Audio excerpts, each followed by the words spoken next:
చదువుకోవడానికి పోతున్నా అటు పోతున్నా ఇటు పోతున్నా అంటే నేను నిజం అనుకున్నా, కానీ ఇంత పని చేస్తావు అనుకోలే. ఎవరినే నీకు మనసు ఎట్లా వచ్చింది మమ్మల్ని కాదని పెళ్లి చేసుకోవడానికి?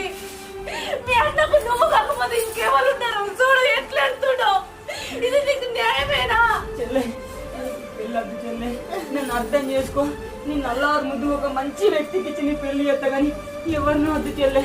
నీ దండం పెడతా చెల్లె, నీ కాలు మొక్కుతా చెల్లె, నీ కాలు మొక్కుతా. నీ సంసారం ఖరాబ్ చేసుకో చెల్లె, నీ సంసారం ఖరాబ్.